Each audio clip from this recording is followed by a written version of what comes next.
Hi hello. ഉച്ചയായപ്പോൾ ഞാൻ അടുക്കളയിൽ കയറിയത് കേട്ടോ. അടുക്കളയിൽ കയറി എന്തിനാ കയറുന്നത് കൂട്ടുകാർക്ക് അറിയാമോ? ഇതെന്താ സംഭവം എന്ന് വെച്ച് കഴിഞ്ഞാൽ ചക്കയാണ്. ഇത്രയും ചക്കയുണ്ട്. നമ്മുടെ തൊട്ടപ്പുറത്തെ വീട്ടിലത് തന്നതാണ്. അപ്പോൾ അയച്ചിട്ട് തന്നിട്ട് ഇതിപ്പം 3-4 ദിവസമായി. അപ്പോൾ ഇത് അരിഞ്ഞ് വേവിക്കാനുള്ള സമയം കിട്ടാഞ്ഞ് ഞാൻ എന്നാ ചെയ്തു, വെട്ടിപ്പറിച്ച് അതിൻ്റെ കുരുവെല്ലാം കളഞ്ഞ് ക്ലീൻ ആക്കിയിട്ട് ഇങ്ങനെ ഫ്രീസറിനകത്ത് അങ്ങ് വെച്ചിരുന്നു. അതിൻ്റെ കൂട്ടുകാർക്ക് സൗണ്ട് കേൾക്കാൻ തോന്നല്ലേ, കല്ല് വീഴുന്ന സൗണ്ട് പോലെ കേൾക്കുന്നില്ലേ? ഇതിപ്പം ഐസായിട്ടിരിക്കുകയാണ്. അപ്പം ഞാൻ ഇത് എന്തുകൊണ്ട് ഇങ്ങനെ കാണിച്ചെന്ന് വെച്ച് കഴിഞ്ഞാൽ കൊണ്ട് ഇപ്പം ചക്കയുടെയും മാങ്ങയുടെയൊക്കെ സീസണല്ലേ. എൻ്റെ കൂട്ടുകാർക്ക് ഈ ചക്കയും മാങ്ങയൊക്കെ കിട്ടുന്ന സമയങ്ങളല്ലേ. ഇപ്പം എന്നാ ചെയ്യണമെന്ന് വെച്ച് കഴിഞ്ഞാൽ കൊണ്ട് ചക്ക കിട്ടിക്കഴിഞ്ഞാൽ ഇതേപോലെ അതിൻ്റെ കുരുവും ഇതെല്ലാം കളഞ്ഞിട്ട് അരിഞ്ഞ് വെച്ചാൽ ഇനിയും നല്ലത്. അല്ല അന്നേരം സമയം കിട്ടിയില്ല, ഇങ്ങനെ പൊളിച്ചിങ്ങനെ ക്ലീൻ ചെയ്ത് വെക്കാനേ പറ്റുള്ളെങ്കിൽ ഇങ്ങനെ അങ്ങ് വെച്ച് കഴിഞ്ഞാലുണ്ടല്ലോ 1 വർഷം ഇരുന്നാലും ഒന്നും ആകത്തില്ല. അടുത്ത ചക്ക സീസൺ വരെ പച്ചച്ചക്ക തിന്നാം. അതുപോലെ മാങ്ങയായാലും തന്നെ, മാങ്ങ എൻ്റെ കൂട്ടുകാരെ ഞാൻ ഇടയ്ക്കിടയ്ക്ക് കാണിക്കുന്നില്ല, ഞാൻ കറി വെക്കാൻ നേരത്തൊക്കെ എടുത്ത് ഉപയോഗിച്ചിട്ടുണ്ടല്ലോ. പക്ഷേ അത് തീർന്നു. ഞാൻ മാങ്ങയാണെന്നുണ്ടെങ്കിൽ ഒരു 6-7 മാസത്തോളം ഞാൻ ഫ്രീസറിൽ വെച്ചിട്ട് മാങ്ങ ഉപയോഗിച്ചായിരുന്നു. പക്ഷേ നമുക്ക് ചക്ക അങ്ങനെ ഇവിടെ കിട്ടൽ കുറവാണ്. അപ്പോൾ ഇത് അൺഎക്സ്പെക്റ്റഡ് ആയിട്ട് അപ്പുറത്ത് അവർ തന്നതാണ്. അപ്പോൾ ഭയങ്കര സന്തോഷമായി. പക്ഷേ എങ്കിൽ അന്ന് എനിക്ക് വെക്കാൻ പറ്റിയില്ല, കുറച്ചേ ഉള്ളൂ. അപ്പോൾ ഇതൊന്ന് നമുക്കൊന്ന് വേവിക്കാനുള്ളതേ ഉള്ളൂ, അപ്പോൾ ഇതിൻ്റെ ഐസ് ഒന്ന് പോകണം. അപ്പോൾ ഐസ് പോകുന്ന നേരത്തിന് ഇതിന് കറി വേണ്ടായോ? ഇതിന് കറി ഞാൻ ഒരു 2 അയിലമീന് ഫ്രീസറിനകത്ത് ഇരിപ്പുണ്ടായിരുന്നു. ഐസ് പോയതേ ഉള്ളൂ കേട്ടോ. ഐസ് ഇനി ഈ എന്താ പറയുക, ഐസ് കട്ടയൊക്കെ അങ്ങനെ കിടക്കുന്നതേ ഉള്ളൂ. അപ്പോൾ ഞാൻ ഫ്രീസറിനകത്ത് നിന്ന് എടുത്ത് വെളി വെച്ചാൽ ഒരുവിധ ഐസ് പോയി കിടക്കുന്നുണ്ട്. അപ്പോൾ 2 കഷ്ണമല്ല 2 അയിലയുണ്ട്. അപ്പോൾ ഇതൊരു തേങ്ങ അരച്ചൊരു തട്ടിക്കൂട്ടിയൊരു കറിയും വെച്ച് ഈ ചക്കയൊന്ന് വേവിക്കാന്ന് വിചാരിച്ചിട്ട് അടുക്കളയിൽ കയറിയതാണ്. അപ്പോൾ അതെന്നുണ്ടെങ്കിൽ എനിക്ക് ഏറ്റവും വലിയൊരു ടാസ്ക് എന്ന് വെച്ച് കഴിഞ്ഞാൽ ഈ തേങ്ങ തിരുമ്മലാണ്. അതുകൊണ്ട് ഞാൻ ഈ തേങ്ങ ആൾറെഡി അങ്ങ് തിരുമ്മി വെച്ചു. അപ്പോൾ തേങ്ങ റെഡിയുണ്ട്. അപ്പം പിന്നെ ഇത് വേഗം നാവും. അപ്പോൾ ഈ ചക്കയുടെ ഐസ് പോകുന്ന നേരത്തിന് പിന്നെ ഈ മീനങ്ങ് കറി വെക്കാം. അപ്പോൾ മീൻ കറി അടുപ്പിലോട്ട് വെക്കുകയും ചെയ്യാം. അത് കഴിഞ്ഞിട്ട് ചക്ക അപ്പോഴത്തേക്ക് അതിൻ്റെ ഐസ് പോയിട്ട് നമുക്ക് അരിഞ്ഞെടുക്കാം. അപ്പോൾ ഞാൻ ഇതൊന്ന് കഴുകി ക്ലീൻ ചെയ്തൊന്ന് കട്ട് ചെയ്തുകൊണ്ട് വരട്ടെ. ഒരു നേരത്തിന് വെക്കാനുള്ള മീനേ ഉള്ളൂ കേട്ടോ. ഒരു മീന് 3ആയിട്ട് മുറിച്ച് ഒരു 6 പീസ് മീനുണ്ട്. അപ്പോൾ ഇത് ഒരു നേരം നമുക്ക് ഓടും. കാരണം വെച്ച് കഴിഞ്ഞാൽ ചക്കയ്ക്ക് ഒരു കറിയാവുമല്ലോ എന്ന് വിചാരിച്ചിട്ടാണ് കേട്ടോ. അപ്പോൾ ഈ മീനെ കഴുകി ക്ലീൻ ചെയ്ത് മുറിച്ചുകൊണ്ട് വന്നു. ഇനിയിപ്പോൾ ഇതിന് വേണ്ടുന്ന മസാലകളങ്ങ് തയ്യാറാക്കാം. മസാല എന്ന് വെച്ചാൽ ഞാൻ എല്ലാം അങ്ങ് പച്ചയ്ക്ക് അരയ്ക്കാമെന്ന് വിചാരിക്കും. എല്ലാം പെട്ടെന്നുള്ള പരിപാടിയാണ് ഇത്. പിന്നെ വറക്കലും ഇതൊന്നുമില്ല, എല്ലാം പച്ചപ്പൊടിയാണ് ചേർക്കുന്നത്. അപ്പോൾ അതെല്ലാം കൂടെ ചേർത്ത് നമുക്കങ്ങ് അരച്ചെടുക്കാം. അതിനുവേണ്ടി മിക്സിയുടെ ജാറെടുത്തു. ഇതിലേക്ക് ഞാൻ തേങ്ങ എൻ്റെ കൈക്ക് 2 പിടി തേങ്ങ എടുത്തിട്ടുണ്ട് കേട്ടോ. കാരണം മീൻ കുറവല്ലേ, ഒരുപാട് ചാറ് വേണ്ടെന്ന് വിചാരിച്ചിട്ട് ഒരു 2 പിടിയോളം തേങ്ങ എടുത്തിട്ടുണ്ട്. തേങ്ങയൊക്കെ നിങ്ങളുടെ ആവശ്യത്തിന് കൂട്ടോ കുറയ്ക്കുകയോ ചെയ്യാം. അപ്പോൾ ഞാൻ ഇത്രയും തേങ്ങയാണ് എടുത്തത്. എന്നിട്ട് ഇതിലേക്ക് നമുക്ക് കുറച്ച് മസാല ചേർക്കുന്നുള്ളൂ, ഒരുപാട് മസാലകളൊന്നും ചേർക്കുന്നൊന്നുമില്ല. മുളക് പൊടി, മല്ലിപ്പൊടി, മഞ്ഞൾപ്പൊടി അത്ര തന്നെ.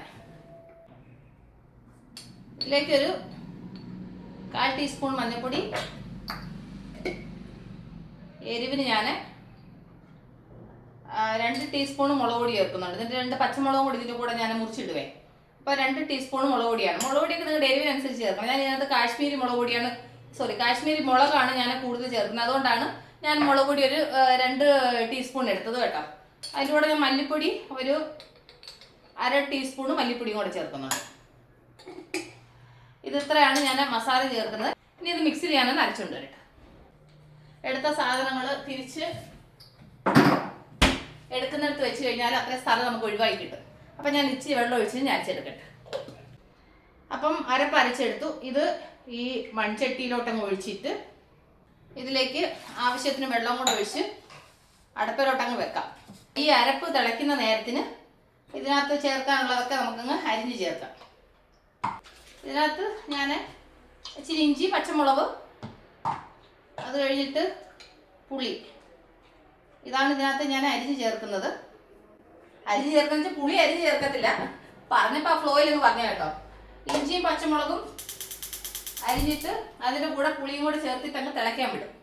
എന്നിട്ട് അതിൻ്റെ കൂടെ ചെറിയൊരു കഷ്ണം ഇഞ്ചി എടുത്തിട്ടുണ്ട് കേട്ടോ. അതുപോലെ തന്നെ 2 പച്ചമുളകും അതും കൂടെ ഇതിനകത്തങ്ങ് കീറിയിടാം. ഇത് തട്ടിക്കൂട്ട് മീൻകറിയാണ്. പക്ഷേ ഈ തട്ടിക്കൂട്ട് മീൻകറി ആണെങ്കിൽ ഭയങ്കര ടേസ്റ്റ് കേട്ടോ, തമാശയല്ല. അപ്പോൾ ഇതൊന്ന് തിളയ്ക്കണം. അപ്പോൾ ഇനി ഇതിനകത്ത് പുളിയും കൂടെ ചേർത്ത് കൊടുക്കും. അപ്പോൾ പുളിയും കൂടെ ചേർത്ത് കൊടുത്തു. അപ്പോൾ ആ അരപ്പ് തിളയ്ക്കട്ടെ. അരപ്പ് തിളച്ച് കഴിയുമ്പോൾ നമുക്ക് ഈ മീൻ ഇട്ട് കൊടുക്കാം. അപ്പോൾ ആ നേരത്തിന് എൻ്റെ ചക്കയുടെ ഐസ് ചെറുതായിട്ട് പോകുന്നുണ്ട്. അപ്പോൾ നമുക്കിതൊരു പാത്രത്തിലേക്ക് ഇട്ടിട്ട്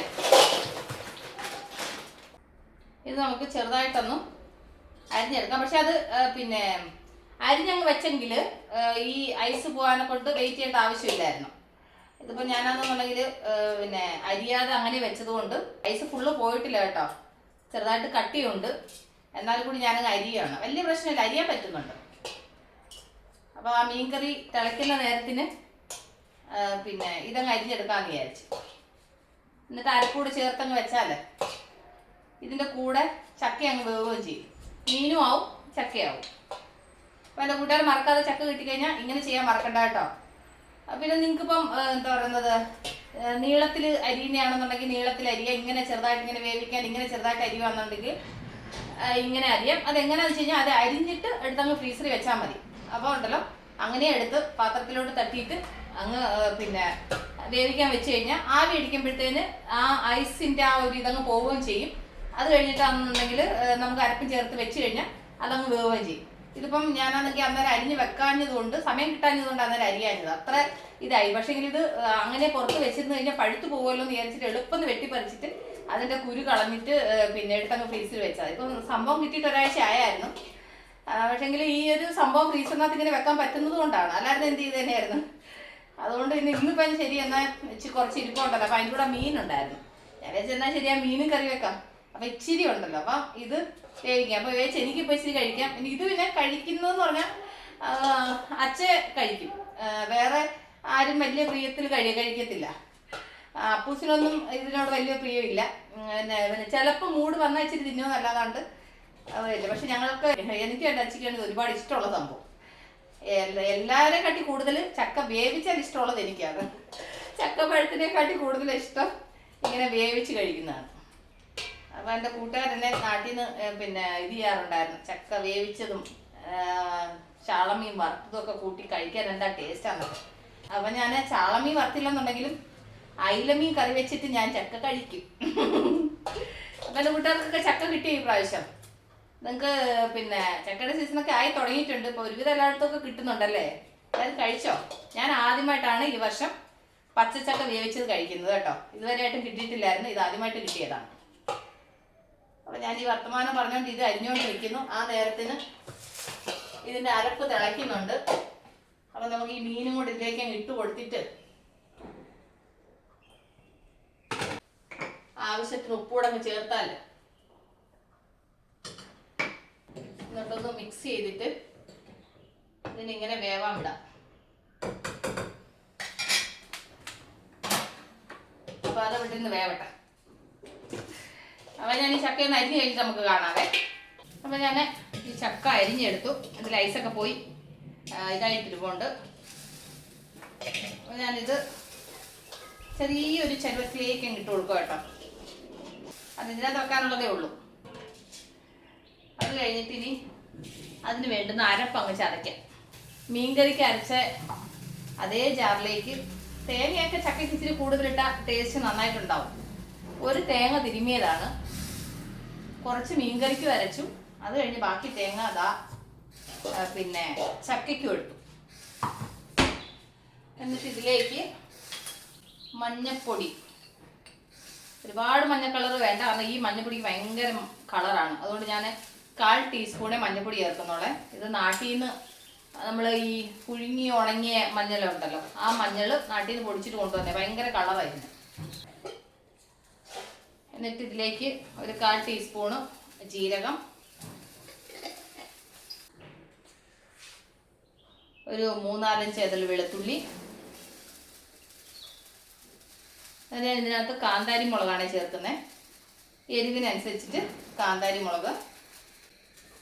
അത് കഴിഞ്ഞിട്ട് ഇച്ചിരി കറിവേപ്പില, വെളുത്തുള്ളി, ജീരകം, മഞ്ഞൾ, തേങ്ങ, കാന്താരി മുളക്, ഇത്രയും ഞാൻ എടുക്കുന്നുള്ളേ. വേറെ എന്തെങ്കിലും എൻ്റെ കൂട്ടുകാർ ചേർക്കുമോ ചക്കയ്ക്ക്? ഞാൻ ഇത്രയാണേ ചതയ്ക്കുന്നത്. എൻ്റെ കൂട്ടുകാർ ഇങ്ങനെയാണോ എന്ന് പറയണേ. അപ്പോൾ അത് ചതച്ചു എടുത്തു. അതിനെ ഇങ്ങനെ ഇതിലേക്ക് അങ്ങ് ഇട്ട് കൊടുത്തിട്ട് അത് കുറച്ച് വെള്ളം കൂടെ ചേർക്കണ്ടേ. ഞാനൊരു 1/2 ഗ്ലാസ് വെള്ളം ചേർക്കുന്നുണ്ട്. ഇതിൻ്റെ വേവ് എങ്ങനെയാണെന്നൊന്നും എനിക്കറിയത്തില്ല. 1/2 ഗ്ലാസ് വെള്ളം ചേർത്തു. ആവശ്യത്തിന് ഉപ്പും കൂടെ അങ്ങ് ചേർത്തിട്ട് ഞാനിത് കൈകൊണ്ട് നന്നായിട്ടൊന്ന് മിക്സ് ചെയ്യുന്നുണ്ട്. ഈ ചക്കയും അരപ്പും കൂടെ നന്നായിട്ടൊന്ന് മിക്സായിട്ട് ഇതിനെ ഇങ്ങനെ മിക്സ് ചെയ്തിട്ട് ഇഡലി പാത്രത്തിൻ്റെ തട്ടിൽ വെച്ചിട്ട് ആവി കയറ്റി ആവിയിൽ വേവിച്ച് കഴിഞ്ഞാൽ അപ്പം വെള്ളം ചേർക്കേണ്ട ആവശ്യമില്ല. വെള്ളം ചേർക്കാതെ ഈ അരപ്പ് മാത്രം ഇങ്ങനെ മിക്സ് ചെയ്ത് നമ്മളൊരു തുള്ളി കൈവെള്ളം ഇങ്ങനെ തളിച്ചിട്ട് നമ്മൾ ഇഡലി പാത്രത്തിൻ്റെ തട്ടിൽ വെച്ച് ആവിയിൽ വേവിച്ചിട്ടുണ്ടല്ലോ, എന്നിട്ട് വേറെ പാത്രത്തിലോട്ട് തട്ടിയിട്ടിട്ട് കുഴച്ചെടുത്താൽ മതി. ഞാൻ അങ്ങനെ ചെയ്യാൻ വിചാരിച്ചപ്പം ഇത്രയും ചക്കയേ ഉള്ളൂ. ഒന്ന് രണ്ടാമത്തെ കാര്യം എന്ന് പറഞ്ഞാൽ പിന്നെ എൻ്റെ അടുത്തുള്ള ഇഡലി പാത്രം വലിയ ഇഡലി പാത്രം, പിന്നെ അതെല്ലാം കഴുകലെടുക്കലൊക്കെ ഡബിൾ പണി. അതുകൊണ്ട് ശരിയെന്ന് വിചാരിച്ചാൽ അങ്ങനെ പാത്രത്തിലങ്ങ് വെച്ചതാണ്. ചക്ക കൂടുതൽ വെക്കുകയാണെന്നുണ്ടെങ്കിൽ അങ്ങനെ വെക്കുന്നത് നല്ലതാണ്. അപ്പോൾ ഇത് വിടുന്ന ഒരു ലോ ഫ്ലെയിമിൽ എന്താ പറയുന്നത് ആവിയിൽ നന്നായിട്ട് വേവിട്ട് വെന്ത് കഴിഞ്ഞ് നമുക്ക് കാണാം. അപ്പം നമുക്കത് കുഴച്ചെടുക്കാം. മീൻകറി ഒരുവിധം റെഡി ആയിട്ടുണ്ട്. മീൻകറിക്ക് ഒന്ന് കടുക് വറുത്താൽ മതി. അങ്ങനെ തന്നെ മീൻകറിക്ക് കടുക് വറുക്കാൻ വേണ്ടിയിട്ട് ചെറിയൊരു പാൻ അടപ്പ് വെച്ചു കേട്ടോ. ഇതിലേക്ക് കുറച്ച് വെളിച്ചെണ്ണ ഒഴിച്ചു കൊടുക്കുന്നുണ്ട്. ഇതിലേക്ക് ഒരു 1/4 ടീസ്പൂണ് ഉലുവ. എൻ്റെ അടുത്ത് ഉലുവപ്പൊടി ഇല്ലാത്തതുകൊണ്ടാണ് ഉലുവ ചേർക്കുന്നത്. അല്ലെങ്കിൽ ഞാൻ ഉലുവപ്പൊടി ആ മീൻകറിക്കകത്തങ്ങ് ചേർക്കത്തേ ഉള്ളൂ. ഉലുവപ്പൊടി തീർത്തിട്ട് കുറച്ച് ദിവസം പൊടിച്ച് വെക്കാൻ സമയം കിട്ടുന്നില്ല. അതൊന്ന് പൊട്ടട്ടെ. അപ്പോൾ ഉലുവ നന്നായിട്ട് മൂത്ത് കേട്ടോ. ഇനി അതിനകത്ത് വെച്ച് ഇനി കരിഞ്ഞു പോകും. അപ്പം അതിലേക്ക് ഞാൻ കുറച്ച് കറിവേപ്പില ഇട്ടു. എന്നിട്ട് ഇതിലേക്ക് ഒരു ചെറിയ ഉള്ളി ഒന്ന് അരിഞ്ഞിടുന്നുണ്ട്.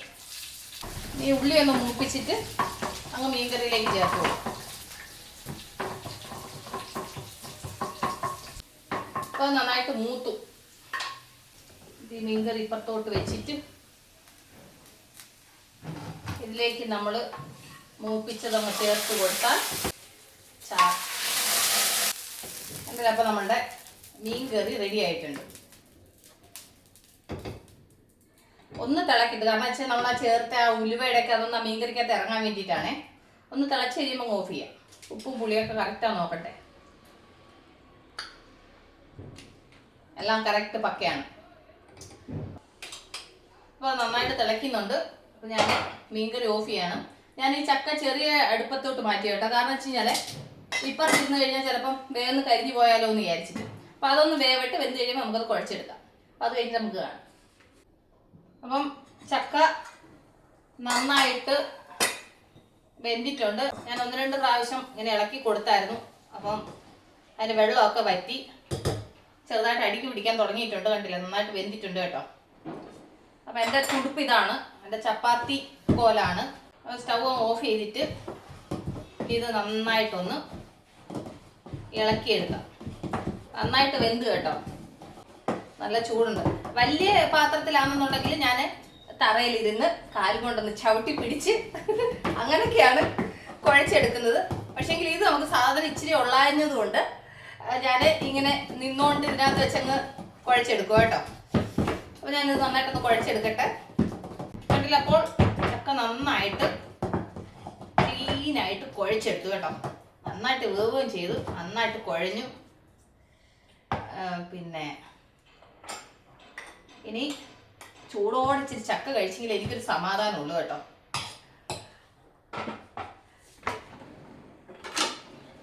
കാരണം ഈ വർഷത്തെ ആദ്യമായിട്ട് ഞാൻ ചക്ക വേവിച്ച് കഴിക്കുകയാണ്.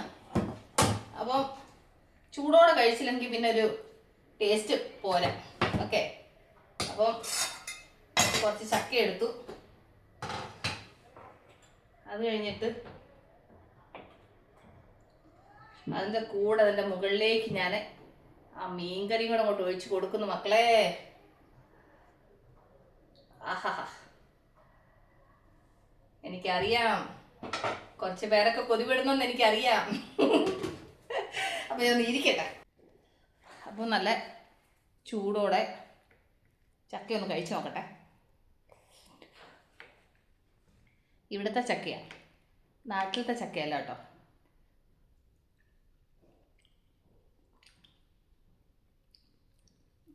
നമ്മുടെ നാട്ടിലത്തെ കൂഴച്ചക്ക എന്ന് പറയത്തില്ലേ, ആ ചക്കയാണ്. അതുകൊണ്ടാണ് കുറച്ചൊരു നൂല് പോലെ വേവിച്ച് നമ്മൾ ഉടച്ചപ്പം ചെറുതായിട്ടൊരു നൂല് പോലൊക്കെ ആവുന്നുണ്ട്. നൂല് പോലെ എന്ന് പറഞ്ഞാൽ ചെറിയൊരു ഇത് വരത്തില്ലേ കൂഴച്ചക്കയ്ക്ക്. ചക്ക ഏതോ ആയിക്കോട്ടെ, വേറെ ലെവൽ. ആ ഈ വർഷത്തെ ആദ്യത്തെ ചക്കയാണ്. Super taste. അപ്പം എൻ്റെ കൂട്ടുകാർ ചക്ക കഴിച്ചായിരുന്നോ? അപ്പോൾ എൻ്റെ ഇന്നത്തെ ലഞ്ച് ഇതാണ്. ചക്കയും മീൻകറി. ചോറൊന്നും വേണ്ട ഇന്ന്, ചക്ക മാത്രം മതിയെന്ന്. ഓക്കെ, അപ്പോൾ ഇന്നത്തെ ചെറിയ വിശേഷങ്ങളാണിത്. അപ്പോൾ ഞാൻ ഈ ചക്കയൊന്ന് കഴിക്കട്ടെ. അപ്പോൾ നമ്മൾ ഉടനെ തന്നെ അടുത്ത വീഡിയോ വീണ്ടും വരെ. Take care, bye, see U.